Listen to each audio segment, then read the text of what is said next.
So this part of the video I forgot to record as I was getting each section filmed and stuff. I left out a whole chunk for the third part to this series. So this is why I'm doing it now, and then the rest you'll see happen beforehand. So while I was editing the project, I realized that I had one major issue. I needed a green screen to key out the cars.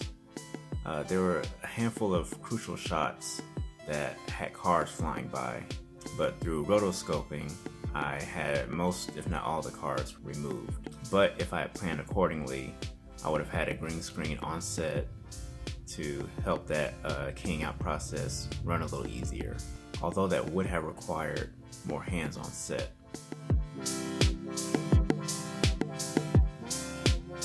So after we had wrapped up Saturday night, I still had some B-roll shots to get.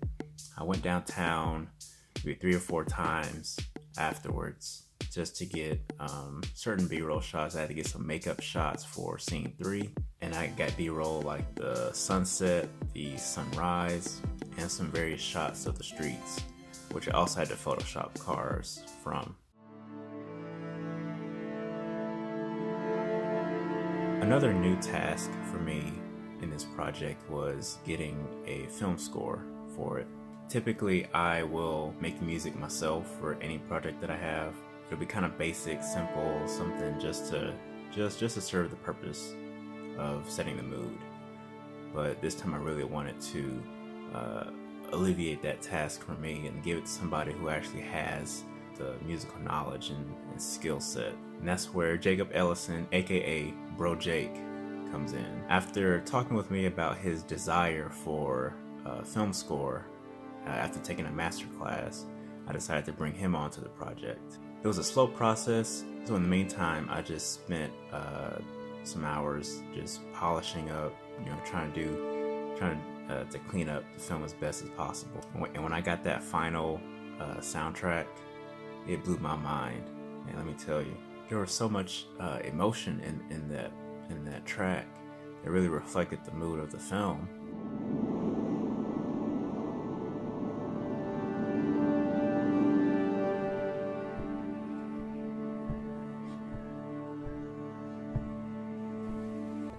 And it's useless.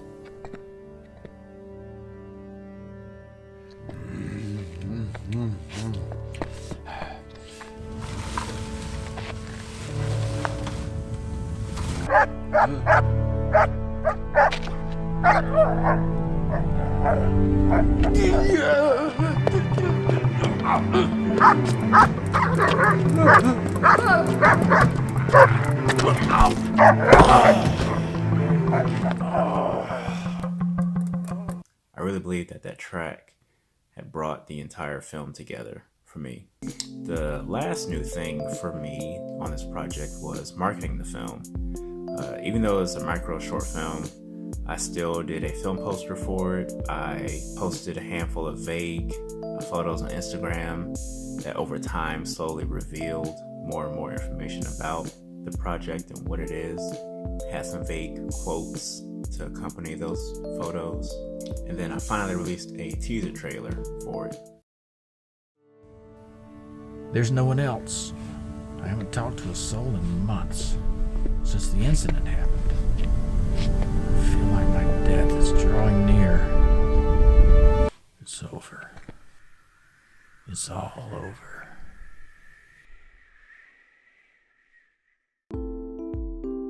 So I spent 90% of my editing time on this film in Panera Bread. Because I was working 4 or 5 days out of the week, I had to coordinate my outside passion projects around my work schedule. So each day I had work at 4. I would leave the house a few hours before that so I'd have time to edit. After that, go straight into work.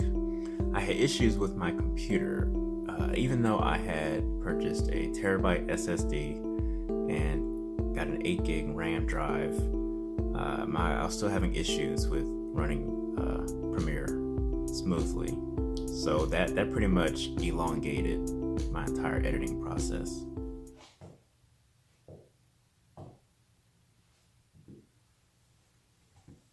I have never done ADR for a film before.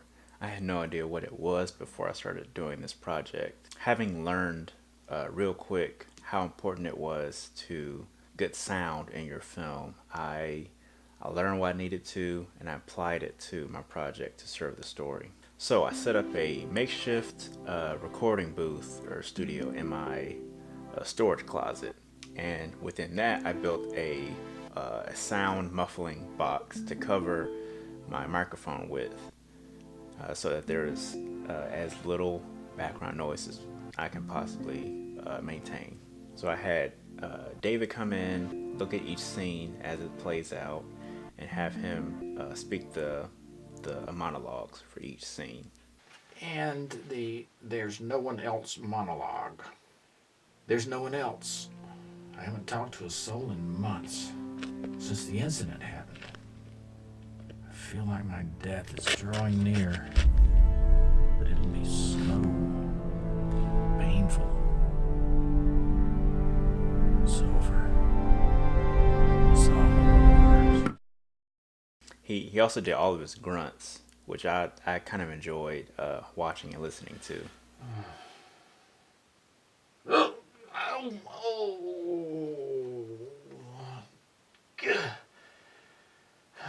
Water? Oh, water.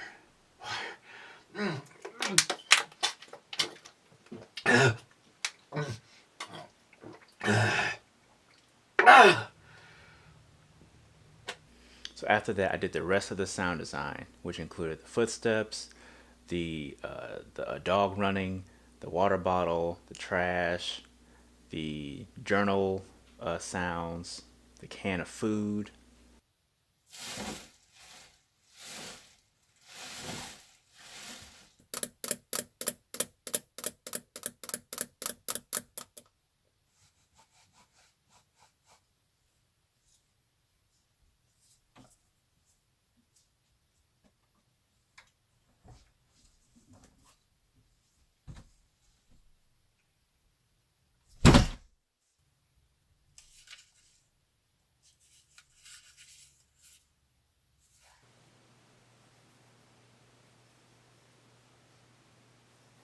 All of that within the basement of my house.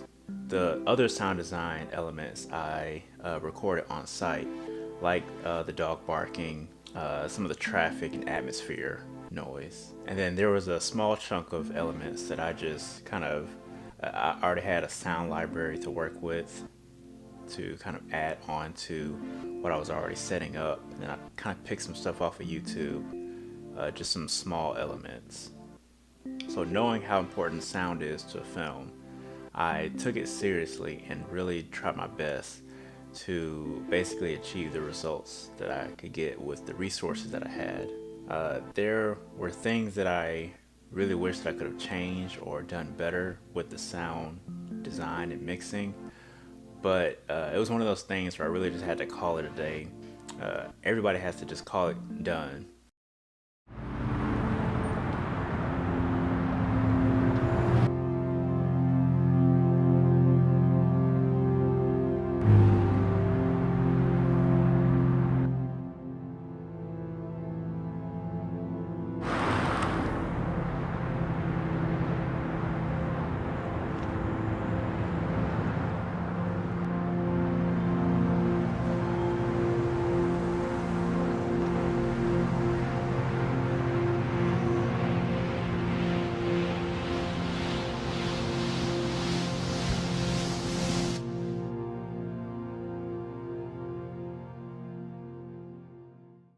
So that was it. That was pretty much the pre-production to production and post-production, everything that I had to deal with. I actually really enjoyed the entire process. My film came together much better than I would have expected. Normally I would look at it and just knock it down for all the flaws that it has, and it has a lot of flaws in my opinion. This is the first project that I can be proud of because even looking at all those flaws and all the other more positive aspects of it, I could see the result of the effort that I put into the project. I see all the mistakes that I make and will not make again. I see all the things that went right, and I will I'll improve even more so on my next project. So everything that I've done here will serve projects to come. So what is next for me? Well, I have a few scripts kind of laid out that I'm interested in developing soon, but it's really a matter of budget and time. I'm kind of focusing my efforts on other things, not just creative filmmaking. So I'm trying to be wise about which project is going to cost the least for me and which would be the most attainable to get set up, essentially. Because these projects aren't a direct return investment, I can't be so willing to pour money into these projects. This first project that I did realistically could have cost almost nothing, but any project that I have after this is going to be bigger, because each project that I do has to grow. It has to be bigger and better on every level, so that I can continue to challenge myself and continue to improve on my creative muscles.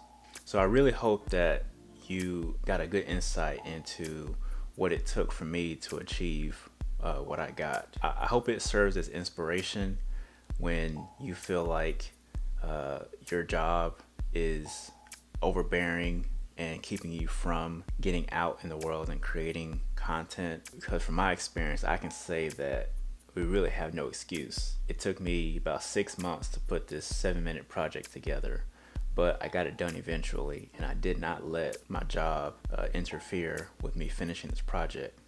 It took longer, but I never gave up on it. So I really hope that you got insight, inspiration to create your content despite your circumstances.